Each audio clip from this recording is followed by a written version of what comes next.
Turabasuhuje kandi tubahaye ikaze mwese ku Ijambo TV. Uyu munsi rero tugiye kubageza inkuru yo mu karere ka Ngoma aho umugabo yiyahuye nk'uko abaturanyi babivuga, bikaba ngo bikekwa ko yaba yarabitewe n'uko ngo umugore we yamuhozaga ku nkeke. Umugabo w'imyaka 49 wo mu karere ka Ngoma mu murenge wa Rukira mu ntara y'Iburasirazuba yasanzwe mu rutoki yiyahuje umuti ukoreshwa mu kwica uburondwe.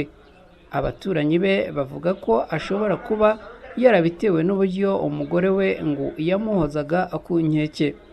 Ibi byabaye mu gitondo cyo kuri uyu wa kabiri tariki 2 Gashyantare 2021 mu mudugudu wa Rwanyineka mu kagari ka Kibatsi mu murenge wa Rukira mu karere ka Ngoma mu ntara y'Iburasirazuba.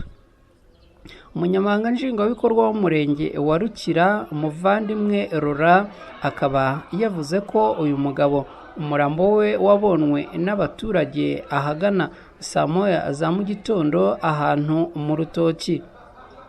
Ni ibintu yavuze muri aya magambo agira ati impamvu yatumye yiyahura ntabwo iramenyekana neza, biracyakurikiranwa, ariko abaturage bavuga ko yagiranaga amakimbirane n'umugore we, bikaba ari byo byamuteye gufata icyemezo kigayitse cyo kwiyahura. Uyu munyamabanga nshingwabikorwa yakomeje agira ati yari asanzwe abyuka saa 10 za mu gitondo ajya kwahira ubwatsi bw'inka. Rero agiye kwahira bukeye abantu bari mu nzira bagenda bamusanga ahantu mu rutoki aryamiye agacupa k'umuti ukoreshwa mu kwica uburondwe. Bigaragara ko yawunyoye kuko wari wamuciye mu kanwa no mu mazuru.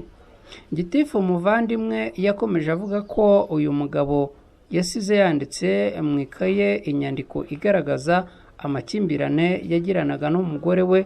Iyo nyandiko ikaba yahise ishyikirizwa RIB kugira ngo yifashishe mu gukora iperereza. Yavuze kandi ko basanze muri telefone ye hari ubutumwa yari yandikiye abantu abasezera nk'ikimenyetso cy'uko yiyahuye yabigambiriye. Muvandimwe kandi yasabye abaturage kutihererana ibibazo by'amakimbirane bashobora kugirana mu miryango yabo, ahubwo bakagana ubuyobozi kuko bubereyeho kubafasha. Yavuze ko uyu mugabo n'umugore we uretse abaturage bavuze ko bakundaga gushyamirana cyane, bo nk'ubuyobozi ngo nta kirego cyabo bari barigeze bakira. Kuri ubu umurambo wa nyakwigendera wajyanwe mu bitaro bya Kibungo kugira ngo ukorerwe isuzumwa mbere yo gushyingurwa. Hakaba hagitegerejwe ibizava mu iperereza kugira ngo hemezwe neza icyishe uyu nyakwigendera.